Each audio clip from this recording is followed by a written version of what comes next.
Hi, I'm Dr. Mollie Marti, and welcome to Resiliency Matters. Today we are speaking with spouses, partners, and co-authors, John David and Anna Gabrielle Mann, who recently wrote The Go-Giver Marriage, a little story about the 5 secrets to lasting love.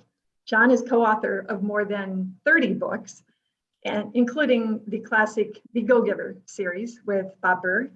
And Anna has a master's degree in clinical psychology and is an esteemed therapist and trainer and coach. So welcome. I'm so excited to be having this conversation today. Thank you, us too. Thank you so much.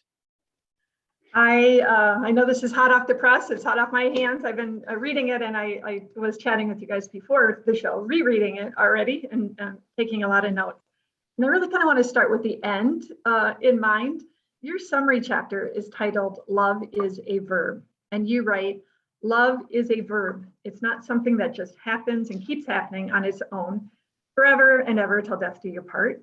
It's something you actively, consciously do day in and day out. Love, in other words, is not a state of being. Love is a practice. And unbeknownst, when I was reading this, that's actually the topic of Worldmaker's February newsletter, is love as a verb, love as a choice. And so that's another reason I'm so excited to have this conversation, to dig into your wisdom and guidance and be sharing this out through as many people as we can help you get this word out. So let's start with how does appreciating your spouse really lay a foundation for a successful and vibrant relationship?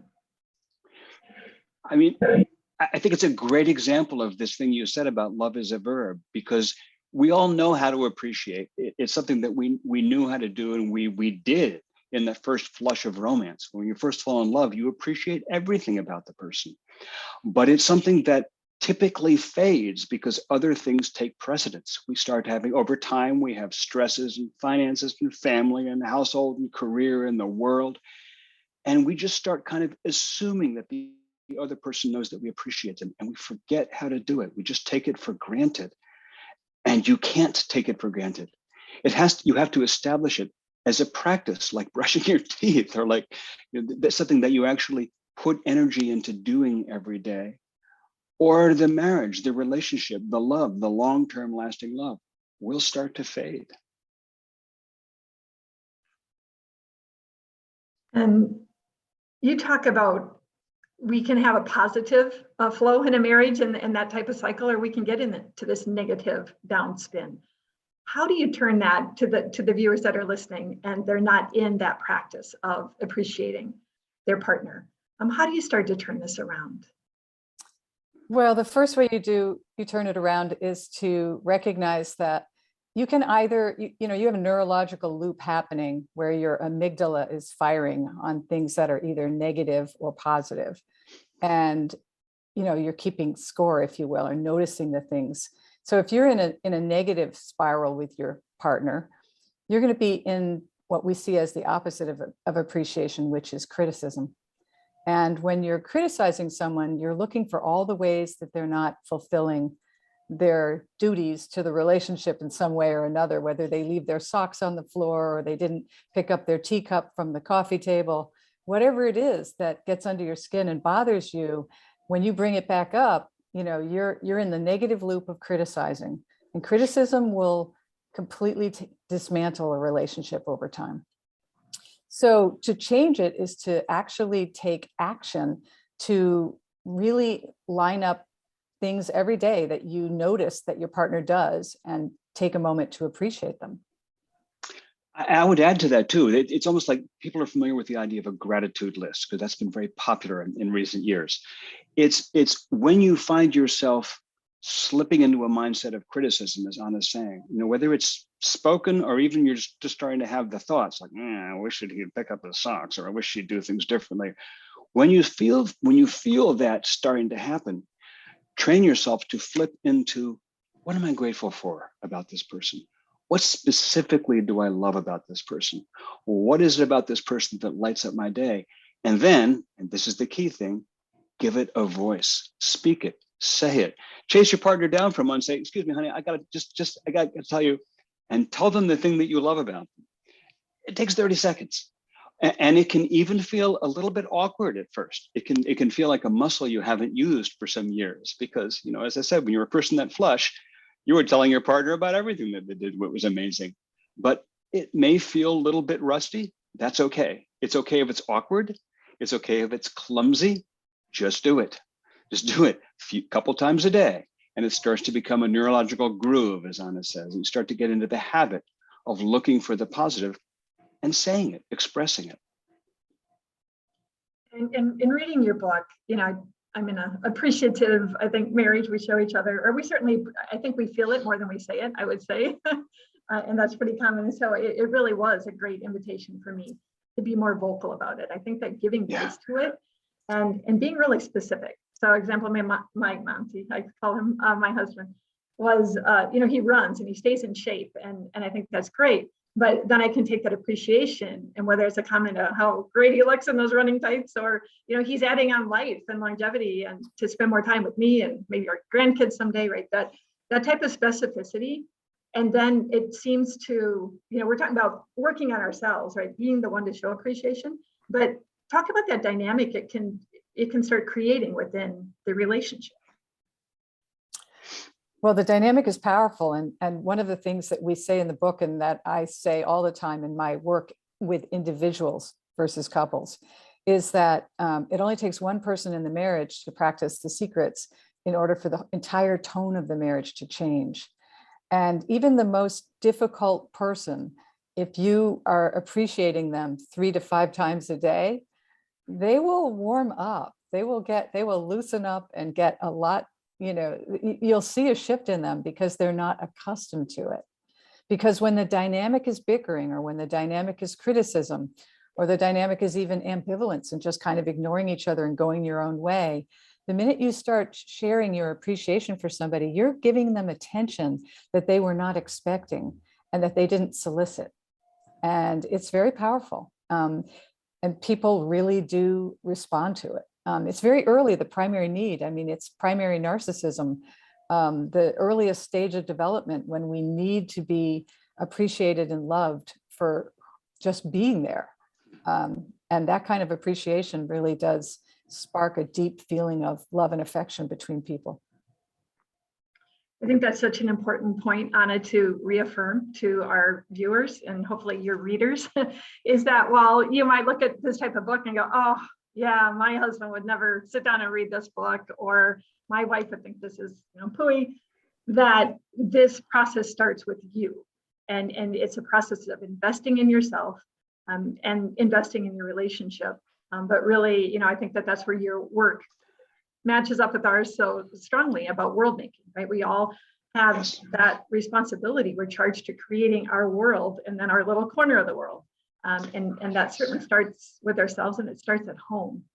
John, talk a bit. It's so true.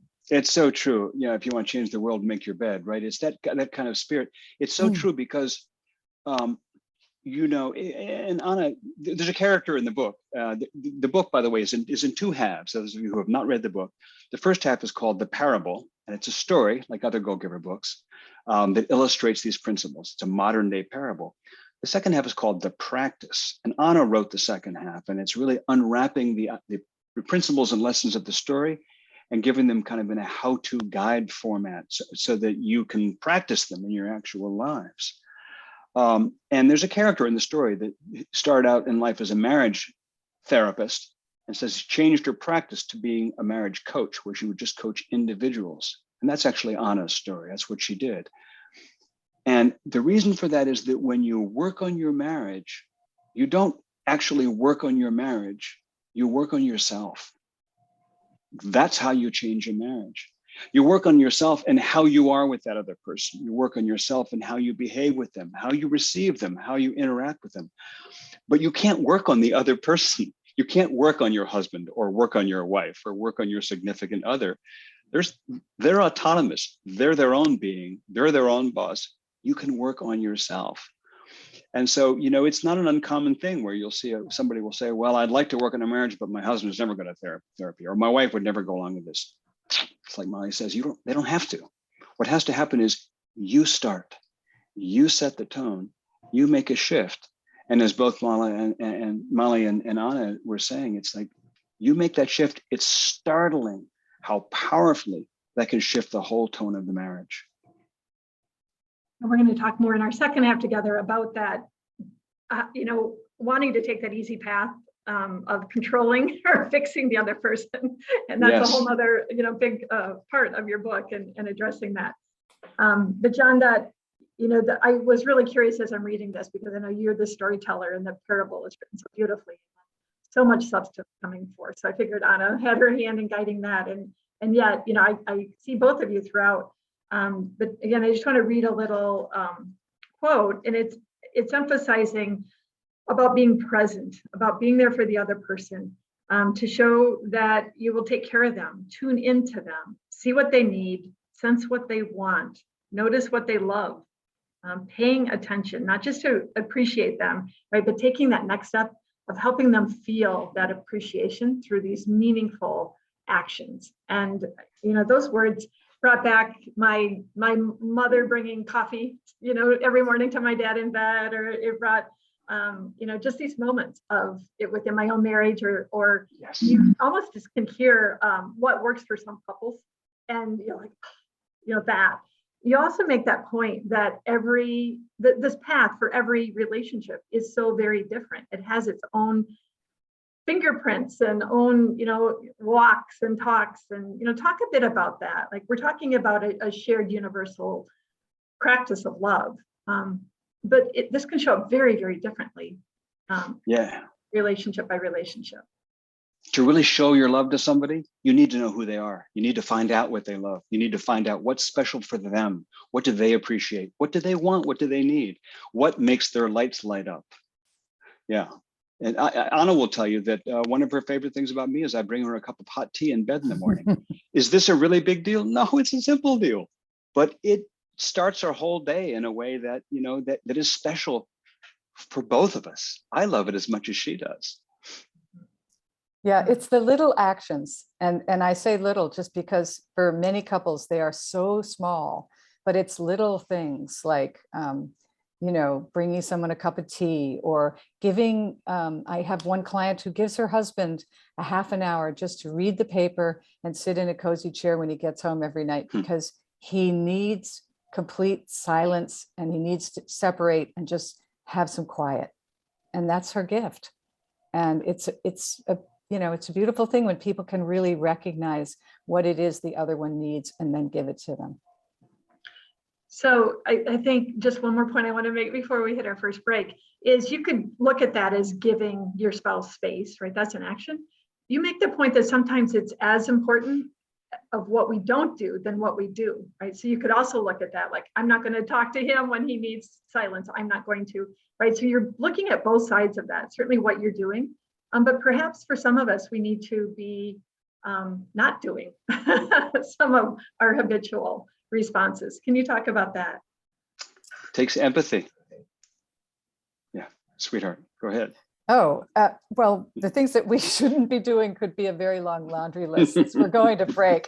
I'll say more about it when we come back from break, but it is, there's many things that we shouldn't be doing. One is, putting a lot of energy into trying to control the other, into codependent behaviors and things that make the other person feel as though they're not measuring up or that they're too much, things of that sort. But there's, criticism is a big one. Control is a big one. There's a lot of different levels that we can be in the relationship, but not in it in a way that's positive. We're in it in a way that's critical, and we're constantly looking.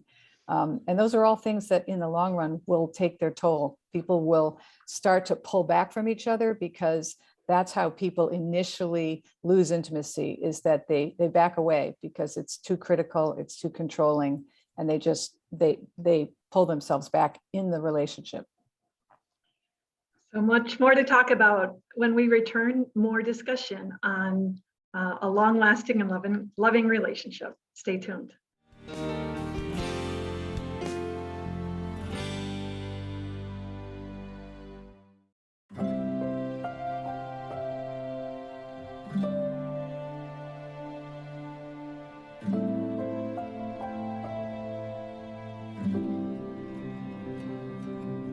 Whether it's advice on managing your anxiety or tools to help you stay grounded, Coping-19 provides a range of resources and self-care tips to help you cope with this pandemic. We can help. Find the resources that work best for you at coping-19.org. Thank you for virtual family dinners and long-distance birthday wishes. Thank you for sweet streaming melodies and spontaneous dance parties. Thank you for keeping classrooms together and learning alive. Thank you to our incredible network of employees who make all these beautiful connections possible. Today, more than ever, you need fast, reliable internet. At Mediacom, we want you to know you can count on us. Our fiber-powered 100% gigabit technology network was built for the future. We have enormous capacity and power and 99.99% network reliability.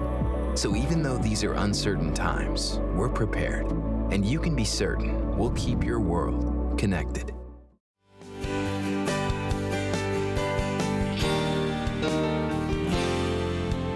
Hi, I'm Dr. Mollie Marti. Welcome back to Resiliency Matters. We're speaking with John David and Anna Gabriel Mann about their new book, The Go-Giver Marriage. So we were talking about, Anna, that list of don't do's, those things that just inherently will erode your marriage.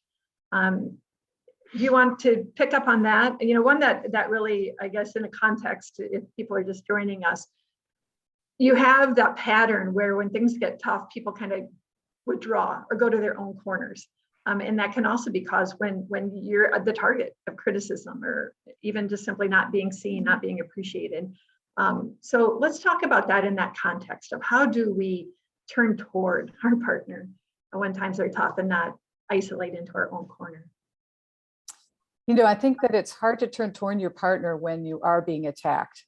And I think that that when people are keeping a scorecard in a relationship, and I think that's a key piece. I think the ego is always looking for equal. The ego is always keeping score. Did I get as much cake as you did? Have you done the dishes as much as I've done them? And I think that scorecard is really destructive in a relationship. But as well, I think that we all bring our unique emotional history. Not a single one of us got out of childhood without emotional wounds. And I think that childhood and those wounds come into our relationships as adults. And those are the things that create those bad behaviors, the don't do's. The don't do's are caused because we may have felt completely out of control with a parent who was abusive and who yelled and criticized. And we felt so out of control, or was alcoholic. There's just so many different dynamics that make a child feel out of control, that when you get into an adult relationship and here you are, there's a part of you that really wants to control the universe because that's how you feel safe. So I think that the first is to drop the scorecard as much as possible, become aware of the scorecard, become aware of the place in you that's just seeking to be in control. And second, to drop the desire to control the other person, because that's the hallmark of codependence. Codependence is when you're saying to your partner, I love you, but, you are, I would love you more if you lost 30 pounds. I love you, but, you talk too much when we go to parties. And it makes me feel embarrassed. These are all, you can feel embarrassed in that moment, but it's not yours to say. And the minute we're in that mode of trying to control, we're not giving or allowing the space for the other person to breathe or to be themselves. Yeah, that really struck me as you wrote that those are four of the deadliest words in a marriage. I love you, but. And I think that's a mirror that we all can hold up to ourselves, because at one time or another, in one way or another, we have all, anyone who's in a marriage has said, I would expect said something for those words, if not those exact words. So we've been talking about, all of the challenges that we have, and whether it's busyness or overwhelm. And now, Anna, you're talking about our childhood. wounds, right? We have a lot of things working against us in being able to show up to a marriage fully and in a way that feeds the relationship. And you talk about the need to have awareness and be intentional. Talk a bit more about how you can come together to make sure that both partners' needs are being met. You give both in the parable, we see that happening, and then in your practice part of the book, you address that. But that's one of the key goals that we're talking about here, right? Is to say, Yeah. We each are here, we have our needs, we have our wounds, we're showing up in different ways. How can we come together and work on both of us getting our needs met? Yeah, I think there's a this relates, this is the whole premise of the book in a way, but it also really relates to one of the 5 secrets that we call allow. And you both alluded to it earlier. The idea of allow is there are times, as you say, when we're under stress, when things are difficult, when one of us is experiencing some kind of turmoil, big or small, where we need to cut each other a little slack. Like, I need to give you a little extra space, or give you a little buffer, or give you the benefit of the doubt. Maybe you snap and you're cranky. Instead of reacting defensively, I need to just give, as I said, give you the benefit of the doubt and say, she's feeling under the gun. Maybe I'll just do this extra chore or do this extra thing and just give a little bit more. There's a great word, which is grace. This is kind of like giving your partner a bit of grace. And it speaks to this dynamic, which is that it's very easy when stress occurs to start feeling like we're 2 separate people and to retreat into our own corners. Like, let's say you snap at me in some mild way. Okay, if I start to react defensively, like, wait, I didn't do anything. Okay, now we're 2 people. We've just fallen into 2. When we live together, when we're creating a relationship together, we create an overlap, which we call the us. It's not the me, it's not the you, it's the us. And the us is like a third entity, like a breathing, living, organic thing, an organism. That's the marriage itself. At all times we're together, we're either feeding the us or starving the us. And to answer your question, one way that we make sure both of our needs are getting met is look with an eye to feed the us. Don't starve the us, feed the us. Because when we both sort of look toward the us to give our inputs generously, we're both going to end up being taken care of, as opposed to each of us looking out for ourselves, going to our separate corners, and neither of us are going to get taken care of. Yeah. So when those battle lines are drawn, or I think at one point you talk about the fracturing the us, yes, right? When there's fractures or you draw those lines in the sand, neither party wins, but the marriage is going to take that hit. We're seeing a lot of this, I think, through the pandemic. You talked about those times of stress, John. They're pretty inherent in what we're living through over the last couple of years, and just modern day living with the speed of life. So what would you say to that specific context? What are you seeing, or Anna, in your practice with couples or individuals within couples? What are you seeing that is working, or that you're noticing? Well, I'm noticing that basically the too much togetherness, is breeding a lot of stress for everybody. But when you add the children to the equation and everybody's working from home, everybody's trying to grab their little place to get a Zoom meeting done or things like that, and they're trying to stay on track, and then the house is in further breakdown because there's multiple people leaving their dishes around and leaving messes everywhere, and it's just been chaos. And I think that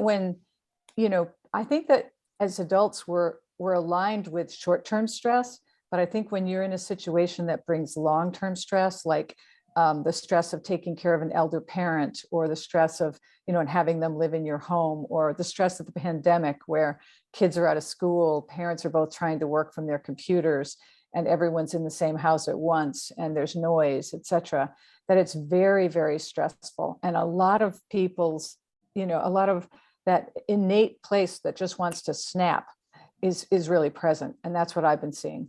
So it's been really a about really helping people to just be able to have sane conversations when the stress is up, to be able to sit down and actually have a conversation where it's about, this is what's really been hard for me. And so that there can be some consensus or some agreement on ways that you can lighten the load for each other, and keeping the 5 secrets moving forward, using every opportunity you can to appreciate the things that, your spouse may be doing, like taking the kids to the park while you have a Zoom meeting, or, doing something that is just, lightening the load in any way. And, there's a lot to unpack. This pandemic has been very hard on people, very, very hard. It's created a lot of depression, a lot of stress. I think we'll be spending years unpacking and supporting and bringing, some good. I just want to add, though, that it's also an opportunity, and we've Yeah. really seen this too with a couple of words, an opportunity to say, okay, now how does this work, and how does our marriage work, and who are we together? And it's a chance to start to look at some things, if we have the tools to do it, to actually make great leaps forward. We just want to offer people the tools so that we can approach the situation and build positively out of it. Mhm. I- And John, Anna. It's a quick story, but I have a couple of clients and I only saw one of them, but she and her husband decided that they would have smooch time on the couch, regardless of where the kids were, every night. And it was like 10 minutes, but they would tell the kids, this is our time to smooch on the couch. And the kids, of course, would hang out and Google all over the room. But they said that 1 10-minute time of them just snuggling on the couch and smooching for 10 minutes every day not only brought them closer, but the kids were getting such a bang out of it that it was really powerful for the kids as well. So, it can be these really silly little things that just shift the whole energy. Yeah. And whether those kids are staying close or they think, oh, that's gross, and they scatter, you're still role modeling, right? You're setting a bar. I want to say, guys, well, I have you both here, that there's something for everyone in this book, and you also meet people where they are, right? So John, between your poetic prose type writing, and then the practices, and then there's this whole list. So John, I'm going to finish with some of your words because I love this metaphor of being a safe harbor for your partner. You write, the world can be a hard place full of treachery and heartbreak. Be his or her refuge, his sanctuary, his safe harbor from the stings of the world, and let him be the same for you. And I think those are just beautiful words, and I'm really pleased to be part of this conversation and putting this good work into the world. So thank you, John David, thank you, Anna Gabriel, and thank you, viewers, for joining us on MediaCom MC22, your local programming leader.